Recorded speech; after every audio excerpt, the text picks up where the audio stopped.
your Irelias, your Akalis. And we're going to get to see 2 out of those 3 champions I just named. Make it 3 out of 3 of those champions right there, here, along with that Ryze. Pretty explosive champion select to start things off. Yeah, I mean, this is feeling the most similar to the MSI drafts that we have been seeing really here today at all, right? You know, this is very heavily prioritizing those flex picks. We'll see where these guys are going to be swapped around to.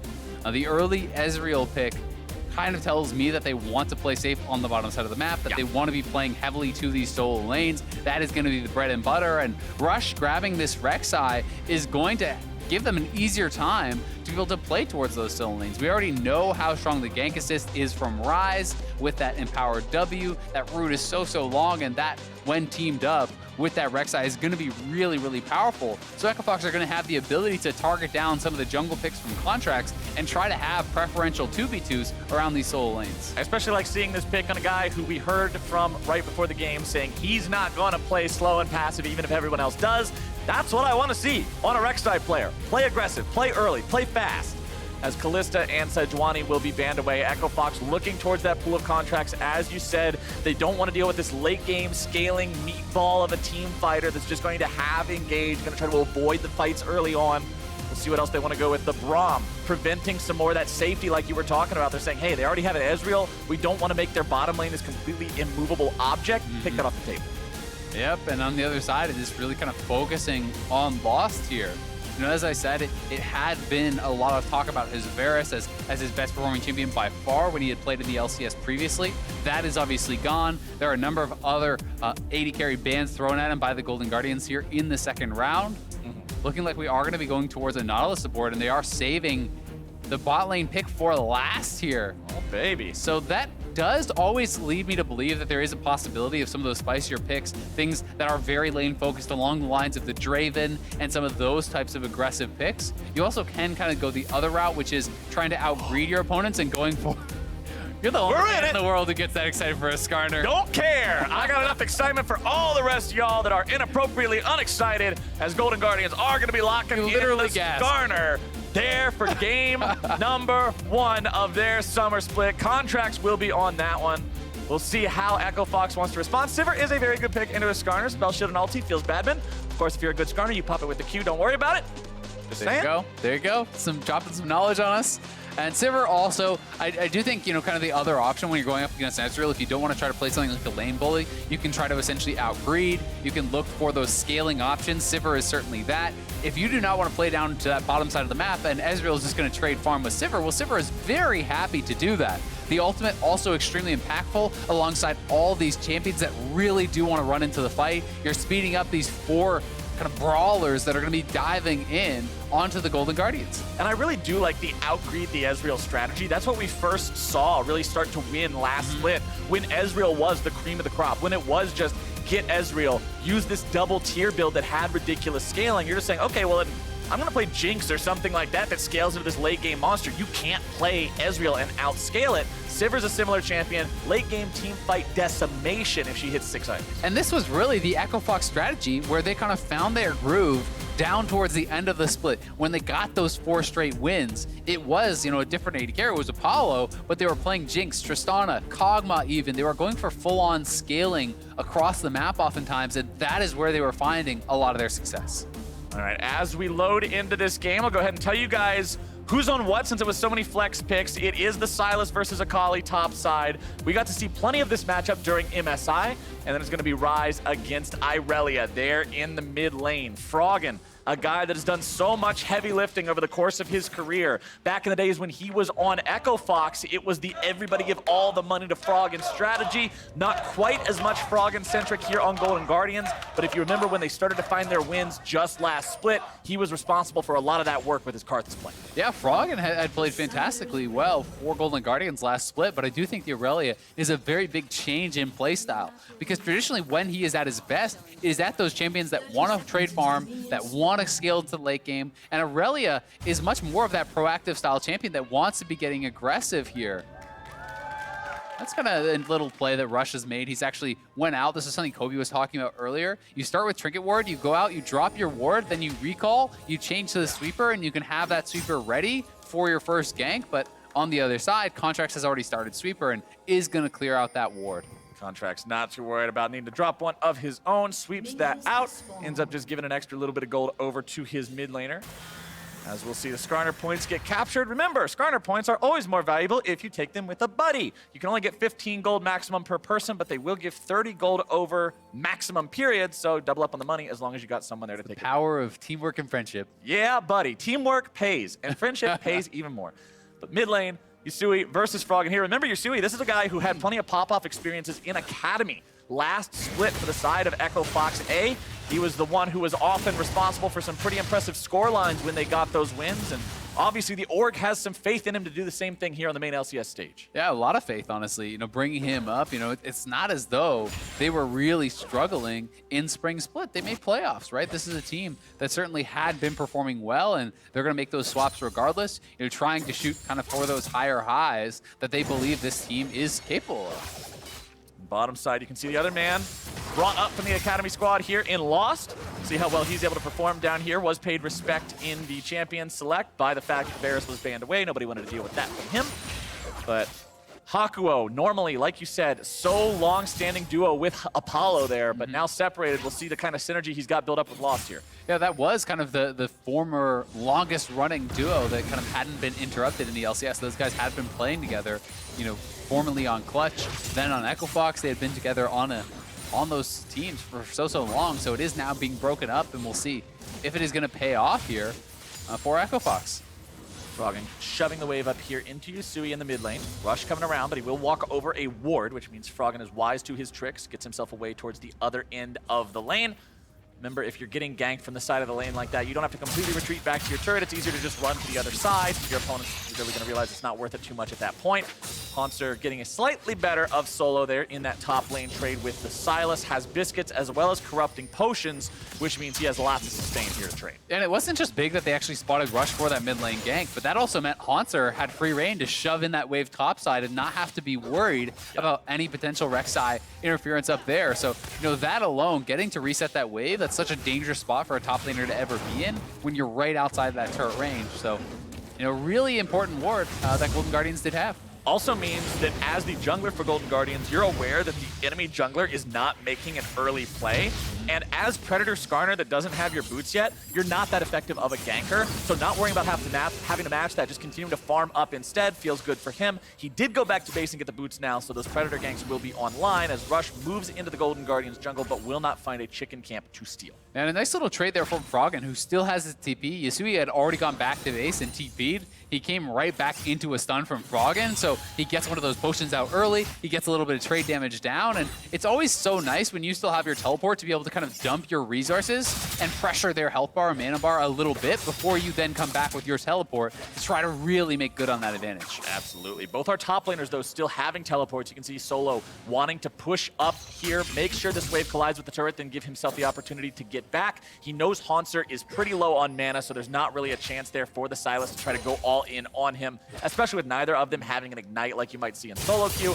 Not too worried about the death potential there, as bottom side, Lost is doing what Sivir does, shoving this Ezreal lane in, but when you draft an Ezreal Tahm Kench lane, you expect to be getting pretty familiar with the sights, sounds, and scenery of your turret. Yeah, you definitely do, but you know, it's not a place you like to be against Sivir, who's going to be able to shove you in so quickly, who's going to be outscaling you. You know, there's so many advantages that Echo Fox is going to have if you're just sitting patiently in that 2v2 on the bot side. So we will see what Golden Guardians can get done elsewhere on the map. Certainly there's no pressure just yet for them to have gotten something done, and Skarner is coming down here now. Predator has already been topped. Olleh trying to go after it, make sure he gets the gobble. The flash has already been used. Hakuho is going to be stunned up. The damage comes down. More coming through. And first blood over to Contractz. Yeah, very nicely done there from Contractz. And Hakuho wandering into the river there, but Tahm Kench has so much staying power when he gets on top of you. The stun into the Devour bought so much time for Contractz to get over there with the Predator boots and clean up that kill. Getting that onto Contractz means he will be able to get himself off to a much faster start.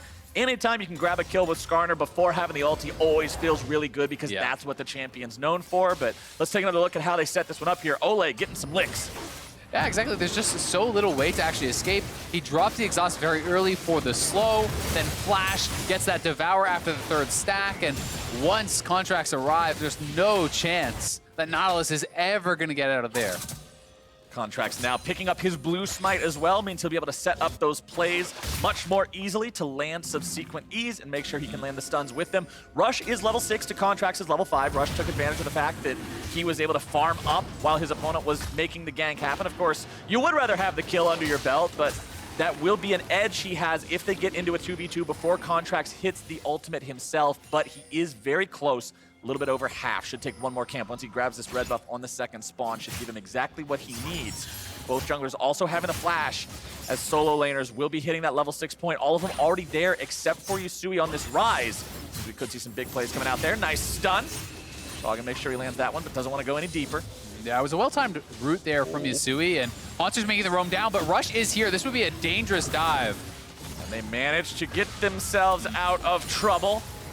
They notice what's happening before they make contact underneath the turret. If that damage would have come out, it could have gone a lot sketchier. Yeah, it could have gone really poorly there. You know, it's a nice roam, though, from Hauntzer. He had already pushed up the wave, so he's not really losing much of anything for making that move. And had Rush not been in the area, that's a potential dive you can pull off. So I do like the attempt. And also that they are trying to be proactive when top lane is going to be pressured kind of in these earlier levels. It does feel like Sylas is getting the worst end of these trades. And Froggen is already out to a very strong lead, so if you can get him snowballing, if you can get that early kill for him, he can take over. You can see Golden Guardians now going after the Ocean Drake. They are walking over the Scuttle Crab, so Echo Fox will be aware of the fact that this is being taken. Rush gets himself licked there by Olleh. Contractz with the smite secure to make sure they've got that one taken care of. Deftly now could be in some trouble. Him and Contractz are going to have to get out over the wall. Contractz goes over, Deftly goes over. Olleh's there to gobble him up. Rush is not able to find what he's looking for. Instead, going to be pulled back. The damage is down. Solo. It's 1 for 1, but Solo's made his way into the fight now, too. Olleh, no flash. Remember, he had to use it earlier to find the kill onto the enemy support. Froggen now going to be grabbed up. Hakuho making sure they're able to continue that initiation there. Golden Guardians getting themselves away, and it will be a 1 for 1. Yeah, Golden Guardians, it is a 1 for 1, but at the same time, Hauntzer was down, a fair bit of farm. He actually gets the time to push in this wave to be able to deny a lot of that and gets a turret play for himself. So Hauntzer really the big winner off of this play. And the early Ocean is going to mean so much for especially these solo laners, but also Deftly, who is going to be fairly mana hungry. These are 5 mana bars and Golden Guardians that are not going to be going dry anytime soon. So here it is one more time. Flash Unburrow off of the hook. And Rush goes in for the ultimate, but Olleh is right there, so you're not going to be able to really get anything done. And Contractz able to turn that around with his own ultimate getting dropped. Yusui flashes forward. They do get 1 kill, but then as Solo is tapped out on energy, they just don't have enough to take down Olleh. And against something like a damage Rek'Sai that's going to be going for the Warrior, you don't see Rek'Sai go for Cinder Hulk anymore. And against something like an Akali, this is a very important part about Skarner that a lot of people don't necessarily think about when they first think of the champion, because they think, oh, you've got to pull carries. You've always got to go for the back line, pull the 80 carry, yada, yada. Nah. No. Skarner is best in an assassin meta because all you do is sit on your own guys, and as soon as the enemy carries dive you, you immediately put him in the net. Bye, see you later, have no fun, do not cross go, do not collect $200, go straight to jail, you're out of there. That's exactly what the champion's looking to do, and it makes it oh so easy, and it makes the QSS tax that much more stressful for the likes of Rush and Soul. Yeah, it really does. And, I was just laughing at the fact that Rush tunnels in, tunnels immediately out, like, whoop! It's like, all right, that. See you later, boys. Maybe getting caught out here again, but they're looking to wrap around on Yusui, who has done a good job of absorbing some of this pressure, but I do agree, it's not even just the Rek'Sai. Really, any of these champions that are moving forward, you can actually just drop your ultimate on. The Akali, Ryze is relatively short range. If you're able to grab Sivir, sure, that's jackpot, but you can grab any of the members from the top side of the map, the soul laners or the jungler, and focus those guys down. Akali relies so much on her Shroud and being very evasive to actually have that survivability. She doesn't have those straight up kind of tanky stats, so if you can alter out of that, you get knocked down so easily. And it used to be very difficult because at the rate the champion refreshed in the Shroud after exposing herself to do damage, it was very difficult to actually grab her. She would go back into the stealth and your animation would cancel itself. Since the changes to the champion, the nerfs that made it so she stayed visible long enough for turrets to shoot her, etc., Skarner tail is a lot like a turret shot. It will kill you dead. And that means if she does pop out of the Shroud, it's very easy for her to meet her fate that way. But Solo is currently slightly down in this matchup. Will be mostly even on CS as long as he farms up this whole wave. Hauntzer nearly having the Proto Belt complete, but not having the item fully done is pretty big as he does not have the active. And you can see Contractz here doing what Skarner also does very well, soloing down neutral objectives. Yeah, using those Spires, all the additional attack speed is so powerful, honestly. When you are sitting on that Spire, you can soul things out very effectively. People don't realize how much stats this actually gives him. At level 7, he gets 74% attack speed from being on a Spire. It is a ton. By the time you get to level 18, you get 140. So next time you try to fight Skarner on the Spire, remember how much attack speed that gives. As top side, it's Froggen looking to make a play here onto Solo. Wants the stun, won't be able to find it. Contractz now up here into the top side as well, using the Predator. And because Solo knows that, he's getting himself away. Shelly's going to be summoned. This is plate money. Ready for the taking. Golden Guardians are cashing in. Kaboom goes the headbutt. There goes the gold into the Golden Guardians' pockets. And that is a big play coming out for them. 2K up now. And Golden Guardians are honestly looking great. I mean, we've seen Hauntzer come down to mid lane. We have seen Contractz constantly trying to pressure Yusui, getting Froggen even more of an advantage there. Now taking that mid lane lead and bringing it up to the top side, forcing the Akali ultimate out, which is the only way she has to actually interrupt the Shelly summon. Then you just drop that, you get first turret, you cash into all the plates, and Golden Guardians really feel like they have things working for them in the early stages of this game. That being said, I do want to talk about the guy on your screen right now in Lost. Does have a 20 farm advantage over his opponent.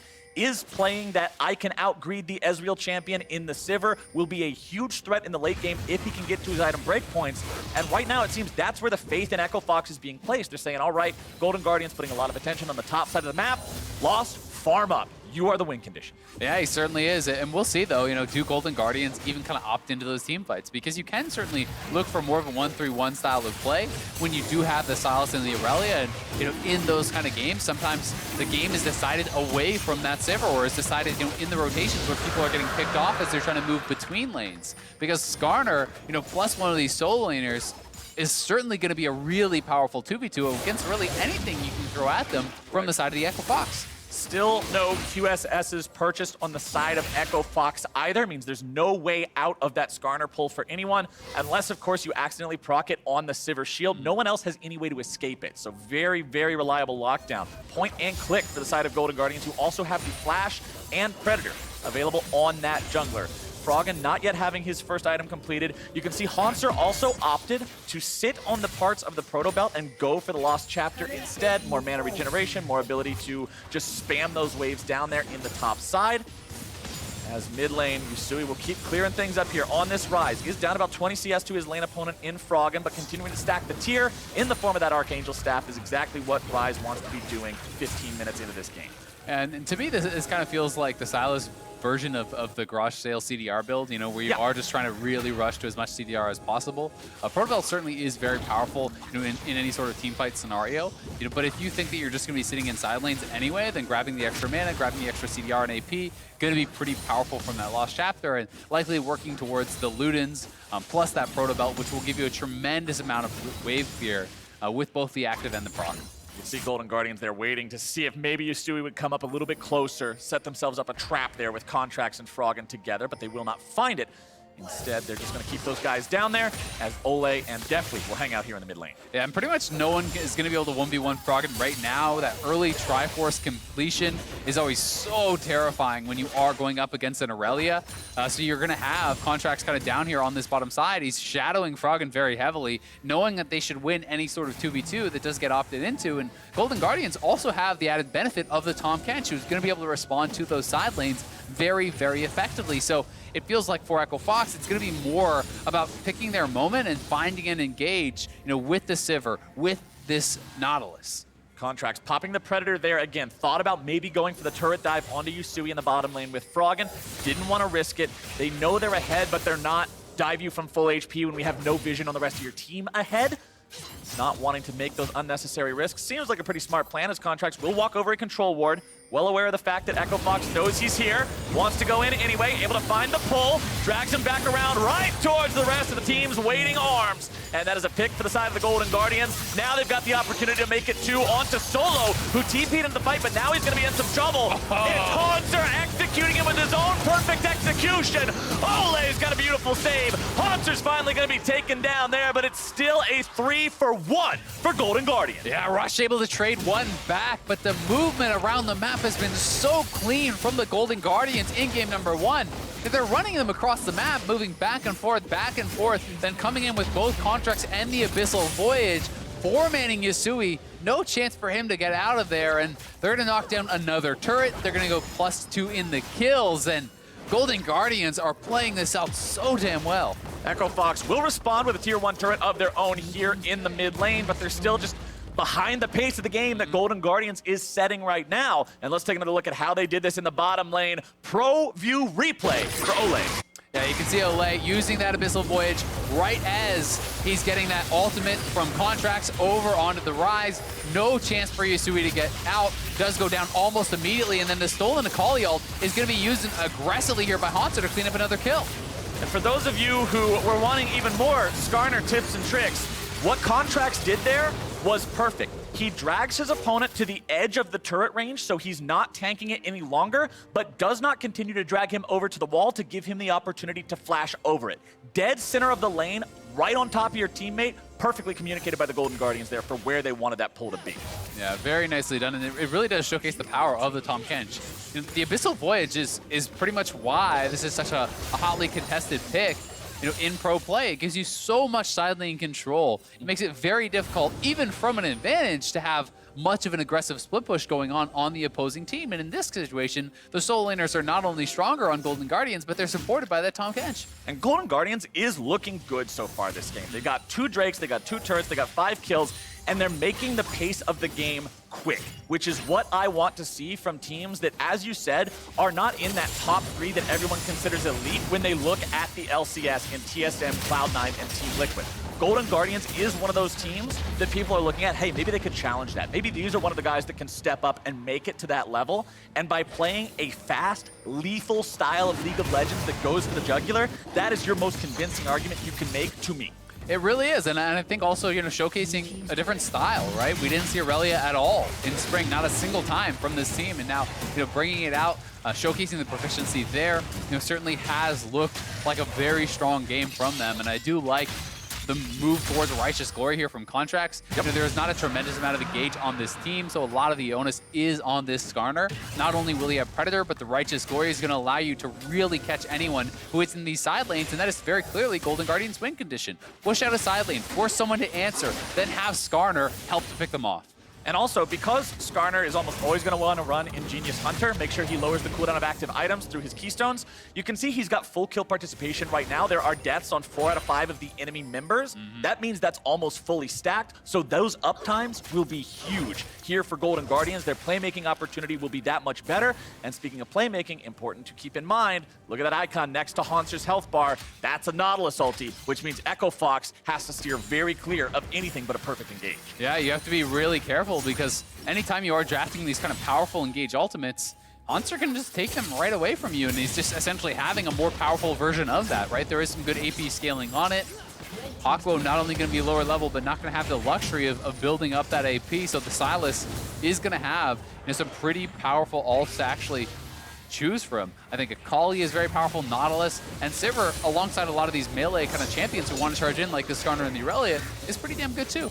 I mean, we saw Hauntzer execute solo with his own Akali ultimate in the last fight in bottom lane. Clearly, he knows exactly which tools are available at his disposal. Froggen farming up here in the mid lane with that Trinity Force he's had for a while. Needs about 50 more gold. This Cannon Minion should do it, and he'll go back to base, pick up the Sterix Gauge, and that just opens up a whole new level of team fighting for Golden Guardians, as Froggen can dive into that back line, not worry about being blown up by the high burst of the champions like Ryze and Akali, and it's just that much harder for Echo Fox. Yeah, I mean, Sterix makes it so tough to actually burst down the Irelia, especially in conjunction with that W. And yes, it doesn't reduce the magic damage anymore, but still, Sivir as well as Rek'Sai are going to have a lot of their damage cut down by that. And the fact that you are so evasive dashing around the team fights makes it difficult to get that consistent damage down on an Irelia. And it's one of the most difficult champions to take down from ahead. Oh, Olleh managed to get the lick there, but Solo escapes with good use of the ultimate and the Shroud. Doesn't even have to utilize the flash to get out. Very important to have that summoner still ready to go, but without the ulti, Akali's teamfight threat is significantly reduced. Recognizing this, Golden Guardians stick around at least long enough to get a little bit of damage onto this tier 2 turret. Contractz did use the Predator back there. Righteous Glory also currently on cooldown. And you can see the True Shot Barrage not quite going to find a whole lot. But Golden Guardians still in control of this game. Echo Fox on the back foot for a while. Yeah, they really have been, and I think Contractz is so deserving of credit from this game. You know, he really has been playing very well, pressuring the solos constantly, and even just small moves like that, coming in with the Tahm Kench, you know, forcing out the ultimate, as you said. It's not even just about the team fight. There's no chance you can go for a 1v1. There's no chance you really can do much of anything except play defensively until that ultimate is back up. So it's just buying even more time for Hauntzer and Froggen to kind of continue this run on the map. Contractz sitting in the brush of the Echo Fox jungle. He's still got the flash, he's still got the ulti. Even if you don't have either of your active items ready to go, which he does in the Righteous Glory, you can still make a big play if someone walks a little bit too close. QSS count critically still 0 across the board for Echo Fox. Everyone is vulnerable. And that's one of the tough things about when you are behind against champions like Malzahar and Skarner. They're building up, you know, these tanky stats, you know, on the Skarner, and there's all these champions that are outpacing you damage-wise. You have to deal with things like the Sterix as well in the Irelia. So you need enough damage to actually be able to deal with these champions, ultimate or not. So you often don't feel like you can actually pay that QSS tax without putting your damage profile just even further behind. It's the double-edged sword of being a champion that's hard countered by a QSS. It feels bad when it's easy for them to afford it because you think, well, how do I make a play now? Yep. But when it's really stressful for them to afford it, you feel like you're doing so much more damage to their economies than anybody else could hope to do. Definitely will grab up the blue buff for himself here on the Ezreal. Does have that Muramana completely stacked, so the poke will be real here if Echo Fox comes anywhere close.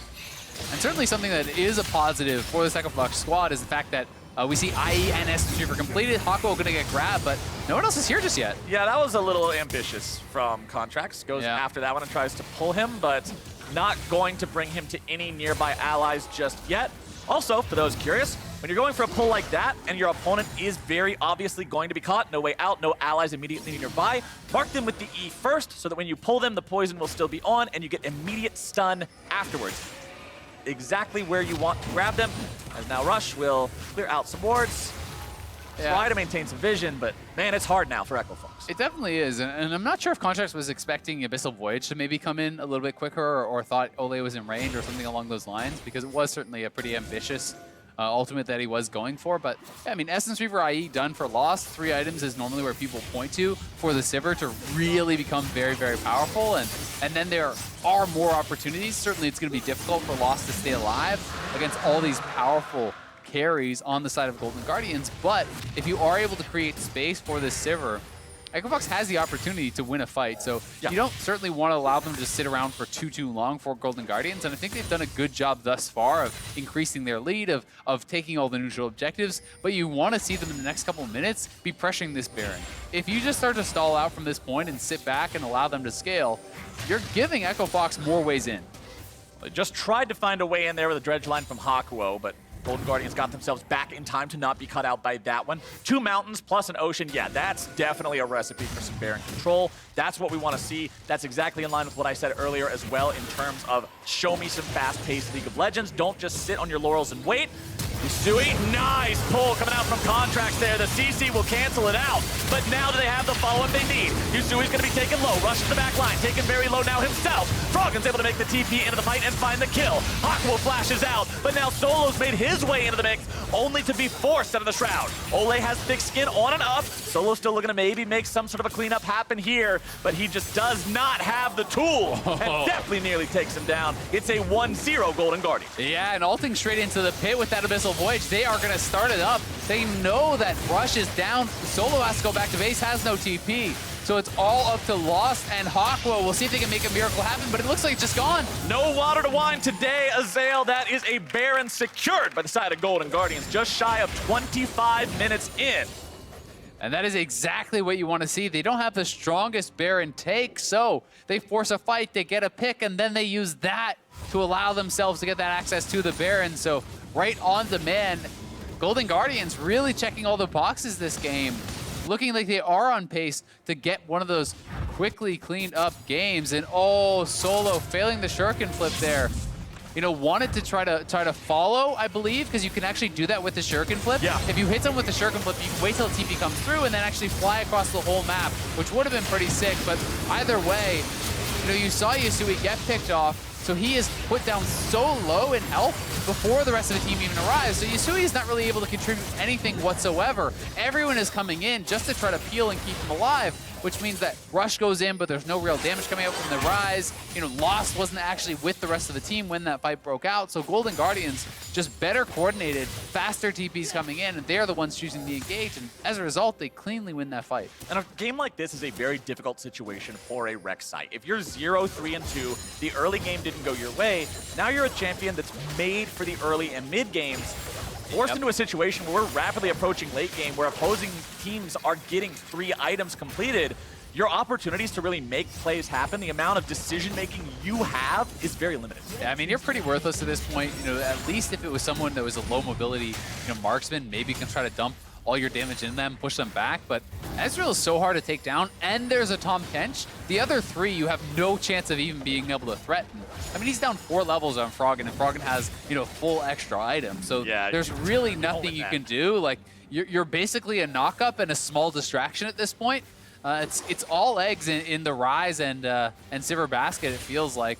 Maybe Solo can make something happen, but they've got to delay for a long time because the level differences alone are very, very big between these solo laners.